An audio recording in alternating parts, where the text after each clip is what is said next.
Hello, welcome to Revenant Reads. I'm Vin, and this is a very special announcement for Historathon 2023.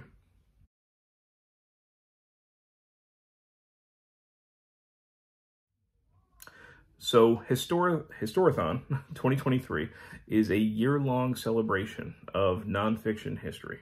It is a event where we are going to be encouraging people to read history. It is a type of book, I think, that just doesn't get as much love and attention and respect and exposure as it should in the booktube community. Now, I love the booktube community. I think it does great stuff, but I think that we could do better when it comes to history. Aside from a select few great channels, we just don't see enough of it.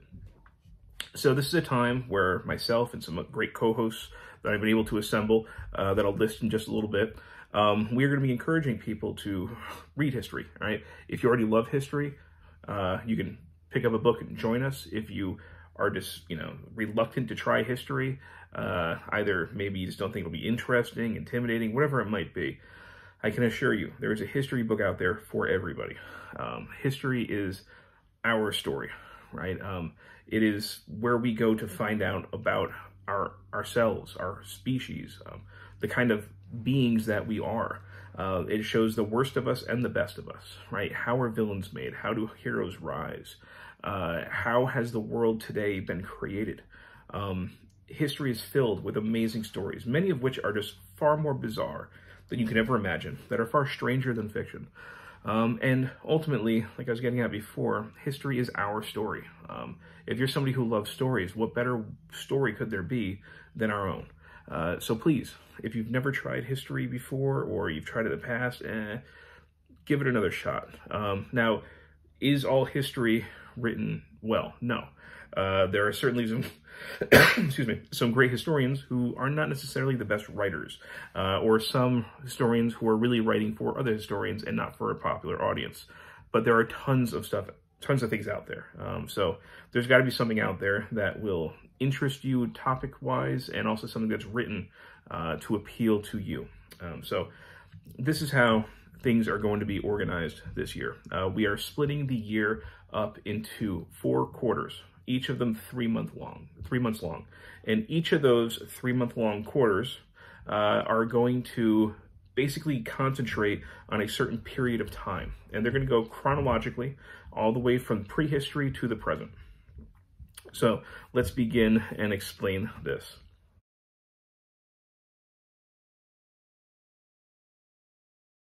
So from January to March, we are looking at prehistory up to AD 500 or 500 CE, whichever way you prefer to do it. That essentially coincides with it's just after the fall of the Roman Empire in the West. So Europe is transitioning from antiquity to the Middle Ages or medieval times. So really, prehistory encompasses a lot. When I had said prehistory, I was kind of thinking prehistoric man. Really I was focusing mostly on human history, but if you wanted to stretch it out some, look at non-human prehistoric history, really, nobody's going to stop you. I want people to, especially if they haven't done a lot of history before, to pick whatever interests them. And if you're a devoted reader of history, it might be a chance to, try something new. Who knows? Whatever gets you reading history, that's all that this is. So that's the first block, okay, prehistory. So that would include also ancient Greece, the Roman Empire. And I will admit that this timeline that I've created, or this time schedule, I guess you could say, is kind of Eurocentric. It is from a Western perspective. And I did that because, well, that's the way that I'm familiar with it. It's certainly Western civilization has influenced the world. And most people are going to be English speakers and be familiar with those milestones in history that are coinciding with my choices here. That is not to say, though, that non-Western history is going to be unwelcome. No, please choose whatever you like. If you want to read about, Asia, South America, whatever it might be, please do so. So anyway, this is not an exclusive type of event.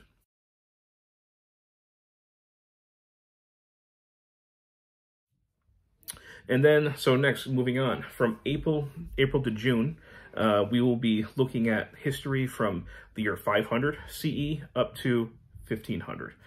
So we got about a 1,000-year span. That's mostly the Middle Ages.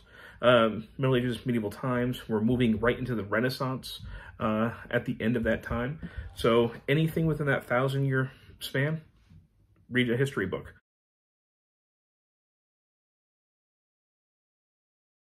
After that, we are going to be looking at 1500 to 1820, and that will be from July through September. Now, 1820 is not a random year. I chose it specifically more in thinking about BookTube. There are two very big events that are history related that happen every single year on BookTube. They're incredibly popular. One of them being Jane Austen July, which deals with the Regency era, the very early 1800s. And then in October, there's Victober, where people celebrate Victorian literature. So by having the 1820 cutoff, we are able to kind of piggyback this event on those BookTube events, those already very popular ones. So people can participate in those while also participating in Historathon if they choose. So that's where that 1820 comes from.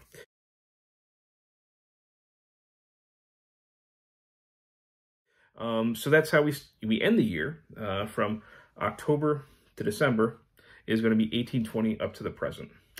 So, you know, the latter half, mostly, excuse me, of the 19th century and the 20th century. And that's it. If you want to participate, to fully participate in the event, read one book of your choice for each of those quarters.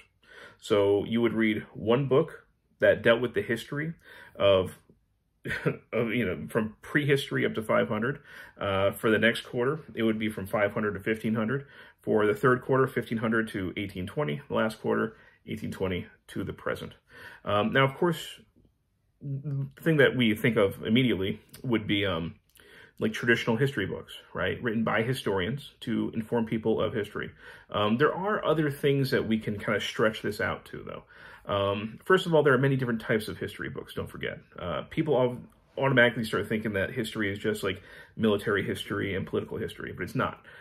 There's social history. You can look at history of gender. We can look at history of, science and medicine, natural history, right? Environmental history, art history. There are so many different types of history that we can also look at, and there are plenty of things written out there about those topics. Look at historical children's books, if we would like to. Also, I recently read a nonfiction graphic novel that dealt with history. So it had actual research. It was trying to be as true to history as it could possibly be as a graphic novel. It was teaching history. So maybe there are things like that, like, Art Spiegelman's Mouse. Maybe we can stretch that into be included as history. So I'm just saying that, we can be creative in this as well, to be as inclusive as possible.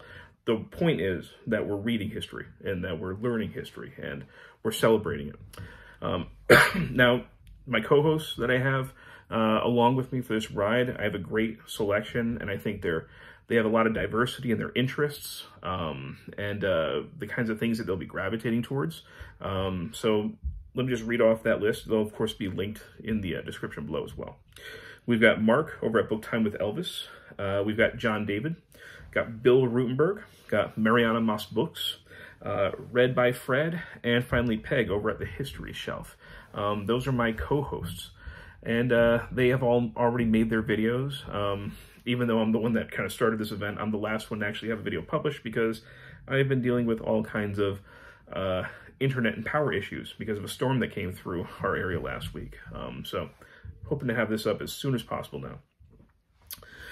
We also do have a Voxer group that has already started kicking. It's already active, people talking, getting recommendations, figuring out their TBRs. So if you want to join that Voxer group, my Voxer information is also in the description below. You can contact me through there, or you can contact any of our co-hosts, and we'd all be more than willing to add you to the group. And there might be other things down the line as well that we are still working on. But anyhow, that is the event. That is Historathon 2023. Maybe it'll become an multiple year event. We will see. So far, the reception of the event has been very, very positive, and I'm hoping that we'll be able to maintain that kind of momentum going forward, and that excitement. I know I'm always going to be reading history anyway, but it's fantastic to have other people along for the ride. So if you're going to take part, I'd love to hear about it. Please leave a comment. If you know what you're going to be reading, you can let me know that as well. If you want recommendations, like I said, the Voxer group is probably the best place to try and get some recommendations at this point. And I hope that you can join us for the ride. As always, thank you, BookTube.